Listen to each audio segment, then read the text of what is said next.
Welcome to How Preschool Teachers Do It. This is Alison Kentos. I am an early childhood educator. And this is Cindy Tarabush. I am an early childhood consultant. This podcast is for parents and early childhood professionals. Let our experience and research-based knowledge become your guide. Hi, preschool peeps. Hi, peeps. Allison and I are really excited to do this episode and the next episode. Yeah. Which are sort of adjacent to each other. They're sort of marginally related. Yeah. There are certain cognitive biases, thought process biases that are occurring in our society, and people are thinking, uh-oh, are they going to get controversial? No, we're really not. No, we're not. These are a different type of bias. Ones you would never think are happening, but are every day. So the ones that are not going to make you angry, just make you go, huh? So, or make you be like, oh yeah, I totally do that. Yes. So stick with us. We're not going to that place. Yeah, that place. Yeah. The title might tell you today what today's cognitive bias has to do with. It has to do with learning or Googling. Yeah. Which, yeah. Notice I didn't say learning and Googling. So here's the thing. There's a cognitive bias taking place in our society that some people are calling the Google effect. Some people call it the digital effect. There's a couple of different names for it. Personally, I like the Google effect because I think it speaks to what's happening. Everybody knows Google. Yeah. It's like a noun, or not a noun. It's a verb now. Just go Google it. You know what I mean? Everybody uses it. So. I use it all different parts of speech. Every day. That's true. All sorts of ways. Here's what that effect, that cognitive bias is. That and correct me if I'm wrong here, Allison, we were both researching this. Yeah. If I encounter new information and I understand sort of subconsciously that I can just look this up anytime, then my brain throws it out. It decides there's no reason to learn this, remember it, make it a part of my internal knowledge. There's no reason to, because I can find it online. And this is it's like, why bother? Subconsciously, right? Yeah, why bother? It's almost like maybe your brain says, why bother vacating any space to store that information when there's no need to? It's just always available. So we'll save that space for something we actually might need, So I totally understand my husband now, who benches up as much as one person can. He will dredge up random facts that he learned many years ago. But I think not since the digital impact or the Google effect or whatever you want to call it. His random facts are like, we go, what? How do you even know or remember that? Because it's stuff we did store. Mm-hmm. And before we started recording, Allison and I were laughing. Allison made a great point about telephone numbers. Go ahead, Allison. When I was a kid, I would memorize everybody's telephone number. So I could easily just pick up the phone at any moment, call somebody and know I was getting the right person. I had it all up here. I mean, it was like a Rolodex up here. Me too. I knew everybody's phone number, right? And even like my mom would be like, oh, you should memorize these numbers because if you're out and you're lost or you need us, there's an emergency, you'll just have it. You don't need it, So it was like this thing, you would memorize these numbers. But now we have these things we carry around all day, these cell phones that store all the phone numbers in there for us. And I don't have anyone's number memorized at all ever again, but can still remember my grandma's phone number, and she hasn't lived there in like 20 years. From when I was a kid. There you go. Yeah. I remember phone numbers from my childhood. I don't know my own son's phone numbers by heart. I have to look them up on my phone. I know my husband's, because I speed dial them or whatever it's called. It's not called speed dial anymore. Nobody's dialing. We're like full of old-fashioned terms today, guys. The Rolodex, the speed dial. I just touched their little pictures on my phone. You can touch pictures on yours? Mine, you have a better phone than I do. I think I'm the same one. I just go to them in my contact list and touch it. I don't need their numbers anymore unless there's something specific. But I know my husband's number because I do sometimes have to put that on things. So that one I've memorized. Like when you're filling out like forms. My brain must have decided that this is a number I need to have at my fingertips, because I sometimes have to put my husband's numbers on things. You know, I do a certain kind of work. He does a different kind of work. So I will sometimes do for him, like I will call and make appointments for him, or and I need his phone number for that. So my brain has decided Todd's number is something I need to know, but my kid's number, no, just throw that on out. You don't need to know that. You just click on the thing. You're right though, because I had an appointment this morning and I had to fill out forms. It was like, in case of emergency, I always put my mom. And every single time I put her phone number down, I know the last 7 digits of it, but I always and we live in a state, other people might not know this because some states have one area code, but in our state, we have several. Okay. And so I always have to look up but what area code is her cell phone? Like I know the last, and every single time I'm like, is it a 201 or is it a 973? I don't know. You know, every time I have to look it up, every time I'm like, you knew that every time. But I still am like, but do I? You know, and it's just so easy to look up. Why bother? So let's bring it around to kids, right? If subconsciously we have this bias where our brains are picking through information without us knowing it to decide what needs to be stored in there and what doesn't, because we could look it up on the internet. If our brains are subconsciously making this decision, I think the question is, what's our impact on young children when we're teaching them?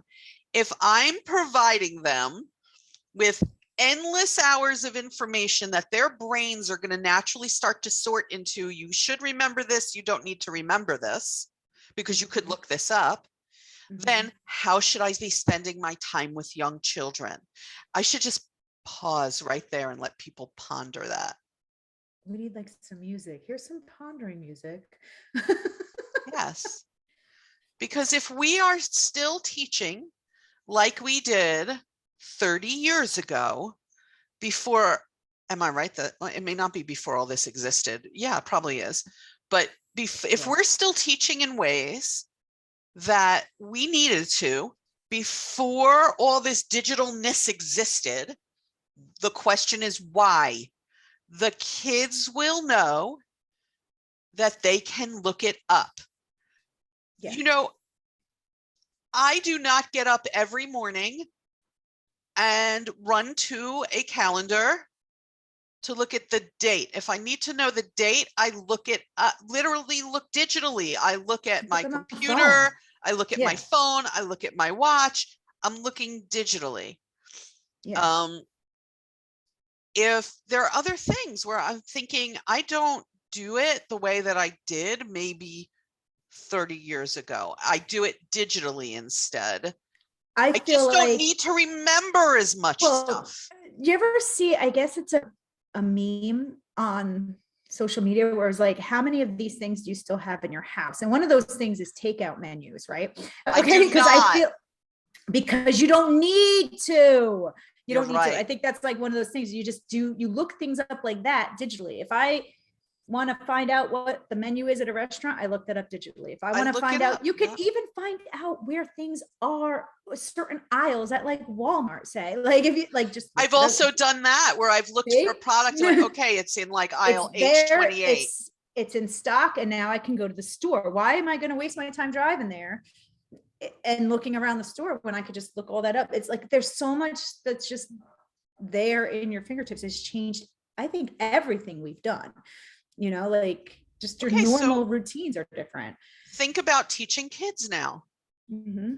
You know, I come from a world where we, in our math class, were not allowed to use calculators. That's not reality. I know. We were there anymore. We were there. It's not the way it is anymore. And we weren't allowed to look things up on a computer to put them in a report when I was a student. And now that my college students didn't have computers. Well, that's a valid point. But once we did, when I was in college, once we could sort of look things up, we were told, no, You need to Well, go to the because- library. You need to look in books and periodicals.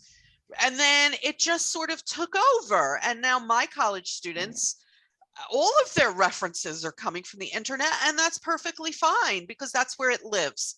So if the facts and information that are accessible digitally lives there, and again, I'm going to go back to it, the children's brains will sort, just like ours are now sorting the phone numbers that we need and don't need. If their brains are going to sort and go, okay, you boom, to kick that information out the brain. You don't need to store that in here. You can look that up. Or they'll take another piece of information and go, oh, that has to stay. Here's what I'm going to propose to you. There are certain bits of information that they can't look up on the internet. Their self-value, their worth in this world, their own imagination, their own inventiveness, their what else, Allison? We said it before. I think like their ability to use this information in the right way needs to be taught. Their abilities, period. How do you research and make sure that what you are finding on the Google is accurate information? How do you research? How do you research? I think once you're like, you could learn that from an early age. Like, I think most people are like, oh yeah, but that doesn't come until high school age. No, it doesn't. It comes like way back here. This is when it starts. You could teach children how to research things. I think that they can early look up, on, and then how about this? They can look up how to research, but they can't look up how to be particular about what they find. They can't look up how to know is this a reputable source? So maybe that's something. That's what I'm saying is like, how do you know it's coming from the right sources? Yeah. Is this reputable? Is this what you are reading unbiased? Is this something that we can hang our hat on? Those are things we need to teach kids, right? What you're looking at, how to think about it. So it really is the problem solving, self-esteem, critical thinking, and process skills that we have to be focusing on, because folks, their brains are going to kick out the stuff they can look at online. Right. So it's like, why are schools using the time for that? They need to be, should be using it, but they're not they need changing. They're not fast enough. They need Not to be taught enough, to read so that they can read the information online that they need, right?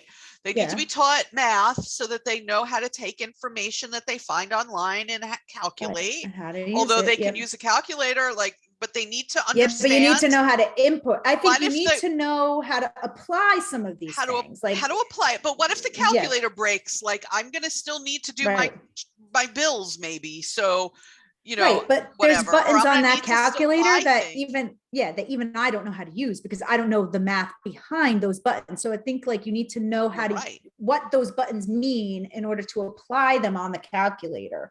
You're 100% right. Yeah. You're right. There are buttons I don't use because I don't even understand. I don't even know what it means. Yeah. When you get into that scientific calculator, I have no idea. I also, and this is coming from people who you like we weren't allowed to use calculators in our math class. True. So that makes sense. See? Right? That's a problem. I also would love it if when I went into a store, if their technology was down, if they could still give me change. Okay. I would really like that. If they still understood how to add up what I'm buying or something. Basically, I would only need to know that. how to add up to 100 in order to give change. So there you go. So you need the math, you need and subtract. Reading, you need to add and subtract. Yeah. You need the math, skills. You need the reading, you need the socialization, the social emotional skills, the cognitive skills. But there's so much that we're still kind of trying to zip kids' brains in and stuff in there that the brains are not going to retain, because the brain itself is going to be like, nope, that's digitally available. Thank you. We don't need to put that in here. Or what if the opposite happens for some people? Like your husband, for instance, who has all these useless information facts, right? So what if you are filling this person's brain up with these facts And then all the self-esteem and all that stuff, that cognitive stuff, that problem solving stuff, their brain's like, oh, well, we'd rather have these cool, interesting facts. So let's get rid of all that stuff because we need to make space. And now you have a person who has all this useless, great trivia person, but no way to problem solve because the brain's like, wait, I don't know what to keep here. So that's the newest info. We'll keep that. Let's get rid of the problem solving, creativity, self-esteem, imagination stuff. What if there's probably some people's brains that do that without realizing it, and now you have the wrong stuff saved up here? Well, my husband is more like, I know this useless trivia from many, many years ago, but I don't remember what you said to me 15 minutes ago. That's my husband. I think that, there's a difference between discussing information with children and hammering away at it. Right. I also think like for me, like I have in my brain a bunch of facts about animals usually, but I'm really, really interested in animals. So therefore my brain's like, oh, she's interested in this. She's going to keep this, even though nobody on the planet cares about woodpeckers' eyelids or anything like that. I know that stuff, but my brain's like, she likes that. So let's keep that. She's interested in that topic. So we're going to keep we that. Always talk about starting with what children are interested in and bouncing off of that. And when you're bouncing off of that, really concentrate on the things that they can't find on the internet. Let's say a child is very interested in animals. Am I going to teach them things about animals, show them nonfiction books about animals, talk about the facts about animals? Sure.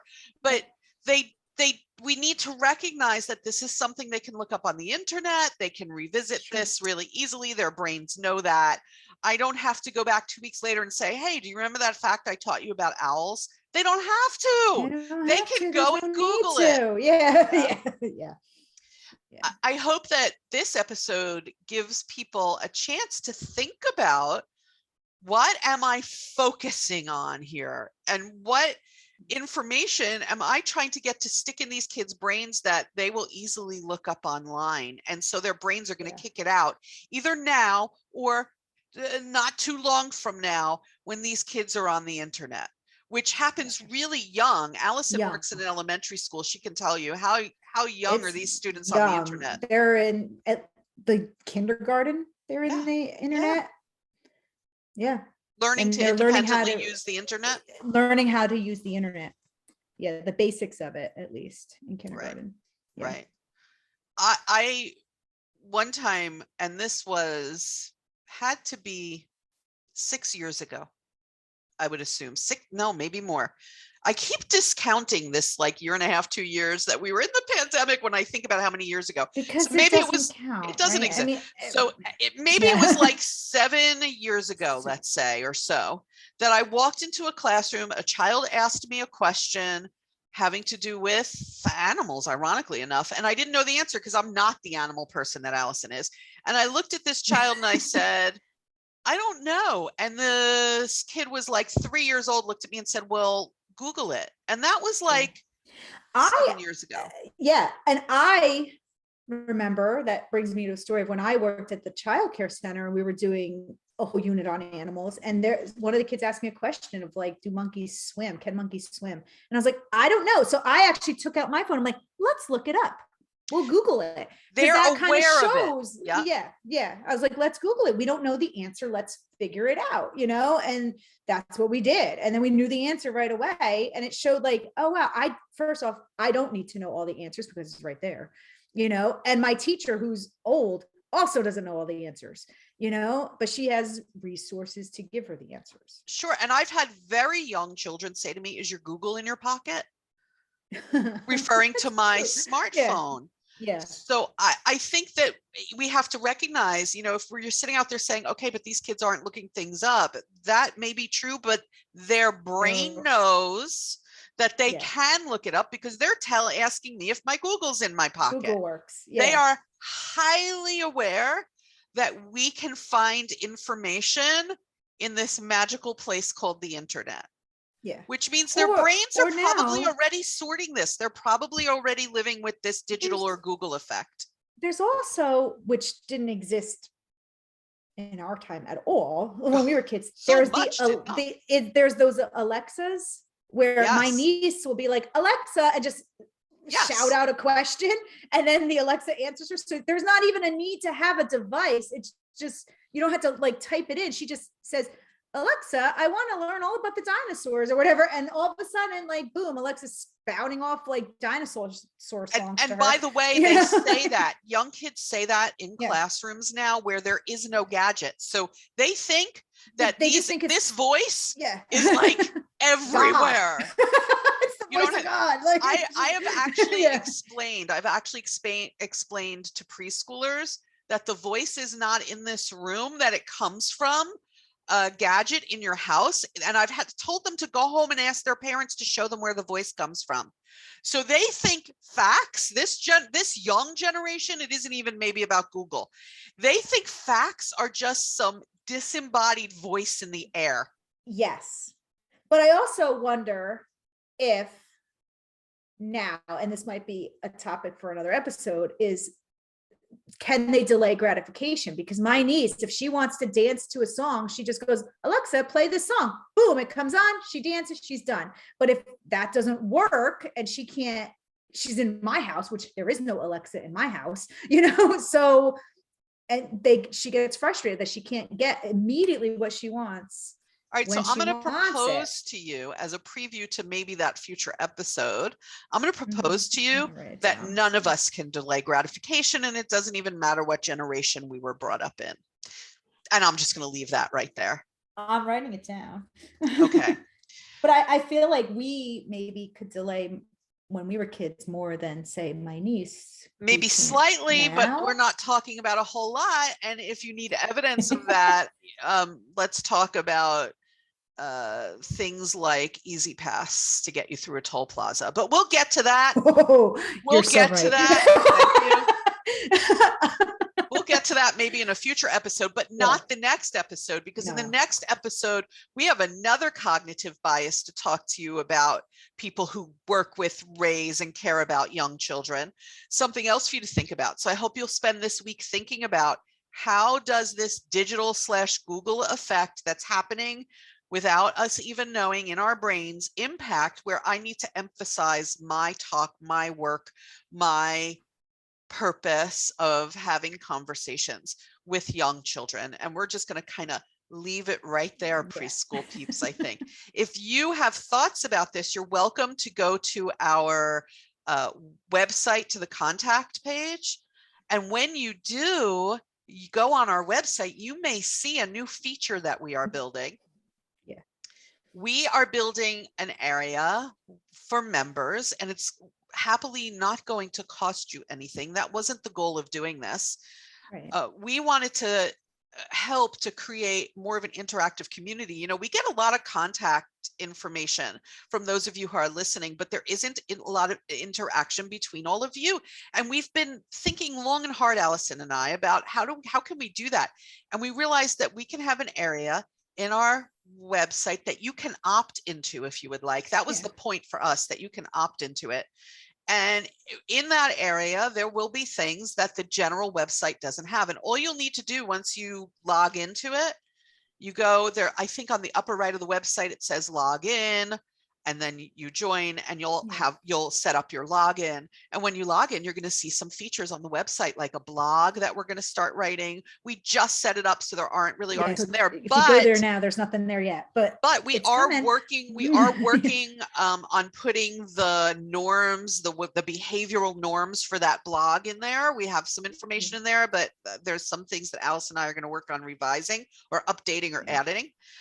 You're going to find some other things in there. So stick with us as we build that area of the website, but you can go on now and you can log into it and just take a peek preview at what is happening. And then I think once you sign up like that, it'll give you like an email update, like, oh, something new was added. So then I don't know. I think because when I signed up, it told me that something happened in there. Oh, interesting. It emailed me and said, oh, this was updated when you updated the behavior code or whatever. Yeah. Nice. So I think that's the way it works. Or maybe you have to click a button saying I want notifications or something, but Nice. Okay. So if you want to be ready when we're ready, which is going to be very soon, ready when we're ready, go on to howpreschoolteachersdoit.com. Look for the login. I know that on my desktop, it's in the upper right. On a mobile device, it may be a little harder to find. I don't know, but look, and if you're having trouble, go on to Facebook and send us a message so that we know that you've had trouble with it. Yeah. And we hope to see you there, where we're going to very shortly start blogging, and you will be able to comment and write back and forth. It'll be like a discussion forum, I hope. Yeah, we hope. Okay. And then you guys can network with each other. That's the goal. Yeah, that's kind of cool. You guys will have each other too, besides just us. Right. Yeah. Okay, folks. We will catch you next time on the podcast, where we will be talking about another cognitive bias that is not going to make you angry, I hope. Catch you later on the podcast. Bye, peeps. Bye. Gotta laugh, right? Bye.